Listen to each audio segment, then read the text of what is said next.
Thanks very much, Will. That's great. And just as I'm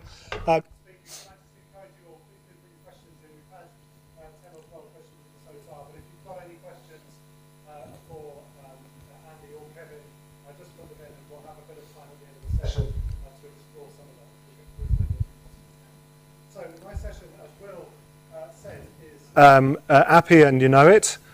Strange to give someone who was born in Yorkshire a title like that, Appy and you know it. But as I was thinking about this topic, I was overhearing a conversation that one of my colleagues had. And the conversation is one that we hear relatively often at the Crystal office. And it's a conversation between someone who has used an app previously and is calling us because for some reason or another, they weren't satisfied with their original experience that they had in deploying an app in events. So actually, Appy and you know it, there's actually quite a lot of people who aren't that happy with the experience that they've used. So what I've tried to do is to put in place a few things that you can bear in mind if you're thinking about having using an app at an event, which will help you. Just to put some numbers on it, in terms of the inquiries that come into Crystal, we have something like 40% of inquiries come from repeat customers. We then have another chunk which come from people who've used apps before but not with us, or people who've never used an app before. And then we have a few people who think that we supply cases for iPhones that we, for some reason, want to buy some life insurance from them or whatever else. But the interesting one is people who are looking for a new provider, there's about 100 of those in a year. So if you think of all the effort it goes to finding a sort of supplier in the first place, putting an app together, getting it into your event, and then at the end of that you want to change suppliers, there's obviously something that's not quite working. So let me run through, if you will, let me just run through some of the things, the pitfalls to avoid.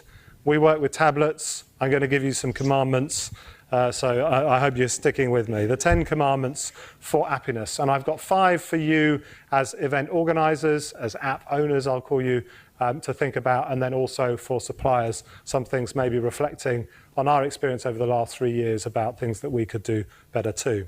So let me start with the first of my 10 commandments. Thou shalt worship no one but the decision maker. Now the interesting thing if you get involved with organising an app for your event is that a lot of people have got an opinion about what should go in it. And the first thing that you have to understand is, who is it who makes the final decision about what goes in or doesn't go into that app? Because the biggest challenge in any software project, and putting an app in an event is a software project, is late changes to the scope, usually made by someone who was not involved in the original scoping exercise. Okay? To give you an extreme example, the biggest client that we worked with last year in terms of market capitalization, my client, the person I'd been working with to get the app into shape, would not sign off the app until she had shown it to her CEO. The CEO of one of the largest 20 companies in the world had to effectively sign off our app. Now, thank God he liked it. In fact, all he had to say was, oh, I like the little home symbol in the top left-hand corner, that's quite cute. But what would we have done with 2 weeks to go if he'd said, do you know what? I wanted it in a Formica background, or I wanted it to do these things. You've got to be really clear on who your decision makers are and make sure they're involved early. The second thing to think about with apps is about the resources that you will need to deliver them. Now, I'm sure there's a number of app providers in the room. I'm sure that you will know of situations where you've had a properly resourced client team and other situations where you've not had a properly resourced client team. If the client team is not properly resourced, i.e. there's someone whose job it is to make sure that they get this app over the line, then deadlines are not met in terms of receiving content. That means testing time gets squished, and that's when things go wrong on site. So don't go into an app don't go think about using an app in an event unless you're sure you've got the resources that you need to deliver it. Let me go for the third one. The third one is that thou shalt obey the laws of app. What on earth are the laws of app? Well, let me run through it. You can choose 3 things from 3 things: cheap, fast, and flexible. And you can choose 2 of them. Okay? So you can have fast and cheap, but it won't be flexible. You'll be working with something that's templated. There's no point trying to customize it. You don't have time, you don't have budget. You can have it cheap and you can have it fast. You can have it fast and you can have it flexible, but then it won't be cheap. guess what? Developers, when they work late nights, when they work over the weekends, when they're working in parallel to meet deadlines, they tend to be more expensive to manage. They tend to be more expensive to book. So you can have it fast and flexible, but you won't get it cheap. And then finally, you could have it cheap and then have it flexible, but this one doesn't really work for apps and events, because unless you're starting 6 months out, it is by definition a fast app. So you've almost certainly chosen fast as one of your two. Okay, let me go to number 4. Thou shalt consider thy connection. So what do I mean by thou shalt consider thy connection? Well, there's 3 ways in which you can deploy an app for an event. The first one is that you build an app, you publish it so that people can download it onto their devices, and then basically whatever they download, that's what it does. It doesn't need to talk to a server to get updates. You're not using it so that they can communicate with other delegates in the room. You're not using it to collect their opinions on anything. It's just an app that sits on their device, and it doesn't need to talk to the rest of the world. There's not that many of them, but that is one way that you can do it. The second is that you have an app which talks to a server, and that server sits on the internet. Okay? And the third is that you have an app that sits on a device that connects to a server, but that server sits in the building. It's actually here in this room now, rather than being on the internet. And you really do need to consider which of those two you want to do, because they both have benefits. Okay? The internet has a number of benefits. It's cheap, if you've got good cheap Wi-Fi in the venue. It's ubiquitous. It's familiar. People know how to connect their devices to the internet through Wi-Fi. You can integrate with social media. It's flexible. It's accessible. You can get people to access the app through their hotel bedrooms, potentially, if you've got Wi-Fi there.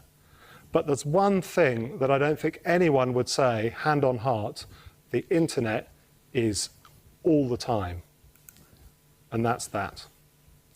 The only thing that a local network can offer you is that it will be reliable, because you're not requiring a connection out to the internet. I'm not saying that there aren't venues who don't have fantastically stable, reliable and fast internet. There are plenty of them, but it's not every venue. And if you're staking your whole app's success on a good connection to the server, then you must consider whether you're willing to yield some of the things in that long list in order to achieve the one in the short list. And then finally, in terms of the 10 commandments for the meeting owners, thou shalt set some objectives. It's too easy for people to think themselves into using an app for an event when the only reason that they can actually say they want the app is because their CEO said they needed to look contemporary or be digital. Okay? That doesn't give you a basis to make decisions about what is and isn't in your app. You don't know what it's for. You just know that it's got some sort of halo effect on the event. It's very difficult to launch and run apps in that situation. So in terms of objectives, let me give you a couple of examples of how you can think about objectives. For me, there are 4 things that an app can do for you when you're using it in an event. Okay? The first one is the app can help you to accelerate decision making, and I'm going to show you an example of that in a moment. The second is it can allow you to build commitment. What do I mean by that? I mean that participants in an event can share their concerns, they can ask the difficult questions that they wouldn't raise their hands and be able to ask verbally. They can demonstrate that they want to get to the bottom of the issues that you're talking with them. The third is that you can use the app to create connections. You've seen a very simple implementation of that on the app that we've got tonight, which is that you can find other delegates and send them messages. There's a lot that you can do with an app to help build connections between people and make sure that relationships are built, facilitate the building of relationships which will last long past the event. And finally, you can use an app to deepen understanding, i.e. providing materials on the app which people can refer to, allowing them to make notes, putting quizzes in there to test their knowledge to make sure they've retained things. You don't have to do all 4 of them by any means, but if you're doing none of them, you need some sort of good objective to make sure you know why you've got your app in the first place. So what about us as suppliers? Are we all whiter than white? Well, no, I don't think we are, actually. In terms of, it's a new marketplace, it's rapidly evolving, but there's some things that we've learnt, and I'm sure other app providers who are also in the room have probably learnt too. The first thing is, the first commandment for us, if you like, is thou shalt innovate. It's a very interesting time that we're in at the moment with event apps at the moment in the UK. There are a lot of providers. there are a lot of people who are willing to put budget behind it, and that gives us an opportunity to constantly try new things. But the interesting thing about innovation is the best innovations we've ever done, and I've seen done by other providers, is not ones that we thought up ourselves. It's actually things that were requested of us by clients who are trying to do something new and something different. And what I'm going to do now is a very quick piece of market research to see if we can get you to come up with ideas for what could be added into an event app. You up for it? Please say yes. It's going to be very lonely. Fantastic. Okay. So what I want you to do is I want you to tap on the interact button, and I want you to turn to your neighbour, and together, the two of you, I want you to put in one idea for something that you would love to see in an event app. Okay? You might decide that you want an event app to pay all your taxes for you. You might want an event app to make up a good excuse for why you were late home. Or you may want an event app that does something more relevant than that. But talking to your neighbour, in 30 seconds, please, I want you to type in one thing that you would like to see in an event app. Over to you.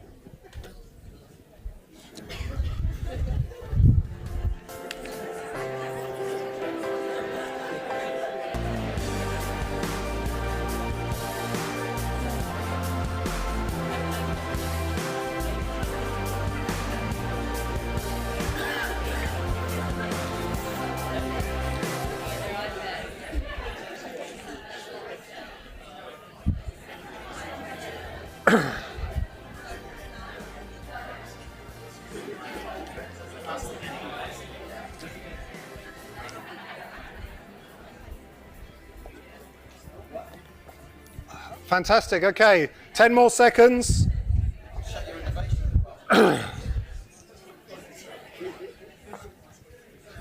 Fantastic. Wedding relationships explainer. That's brilliant. Okay, fantastic. Okay, so now I want you to stop. No more ideas. What I now want you to do is to look at each other's ideas on the iPad and like the ones that you think are best. Okay, so on your iPad, you can see all of those on your iPad. I want you to spin up and down that list, and I want you to like at least 5 of them. Okay, over to you. 1 minute.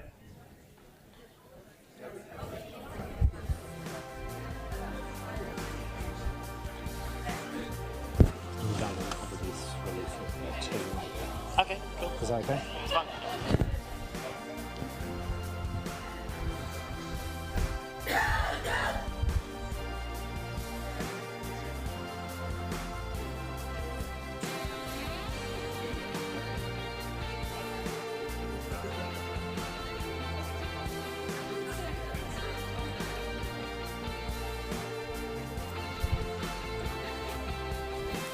Okay, 20 seconds. Like as many as you like.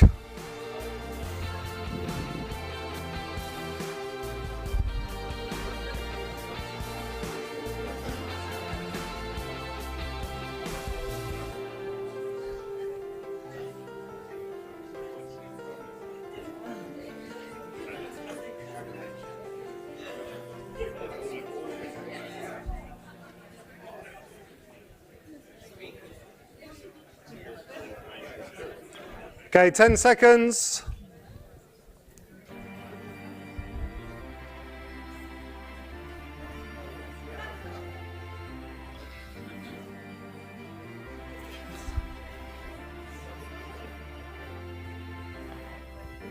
Great, okay. Can we scroll that? That's it. If you stop there, let's see if we can scroll back up to the top of the list and see what we've got. So what have we got? So 39 people who want to know who is actually in the room. Who is actually in the room? Do you mean more than name and role? A bit more detail, a bit more insight, is that what you mean? Yeah. Yeah, okay, great, thank you. Order your drinks, I absolutely love that. That's brilliant, order your drinks. Okay, integrate with LinkedIn profiles so you can see a photo of who's in the room and know a bit more about them. Really good point, and a couple of people actually messaged me to say, why can't I put my photo in? It is something that we can do in certain instances, and it is a nice one. 25 people like the idea of a live presentation of slides, which is also something that a number of people do. It's a good thing, although it's an interesting dynamic, because if you do a live presentation of slides there, we still want people looking forward. So it's really good to work with speakers and make sure that there's a reason why people would look at the presentation on the iPad as well as looking at them. Okay, and find a toilet. Fantastic. But it's not Will, it's not you who put in find a toilet. That's very strange. But there we go. Okay, so that gives me my list of innovation things to work on. Let's switch back to the slides, and I'll just finish off a couple more things that I think we as suppliers could think about and do more of. Okay, so the next one is thou shalt be distinctive. I think it's really confusing for some people when they're looking at app suppliers and they find 37 or whatever there are in the UK now, people who provide apps. It's really hard to tell a difference between one app supplier and another. And I think it's incumbent upon app suppliers to be very clear about what it is that they do that's different from other suppliers. So let me hold my hands up. If you want to spend £5,000 on an exhibition app, which 3,000 people may or may not download, don't come and see Crystal. We don't do it. We're always on site. We always support the apps that we have with people who are there to help delegates to use them. So we're never going to be there for 3,000 people for £5,000. But there are many really good budget suppliers on that front. At the other end, if you're trying to do really involved, interactive things, and your app supplier doesn't want to go on site to help you to make sure that it all works smoothly, then again, it's really important that that's clear what you get as part of your service, as well as the features that go within it. The next thing, number 8.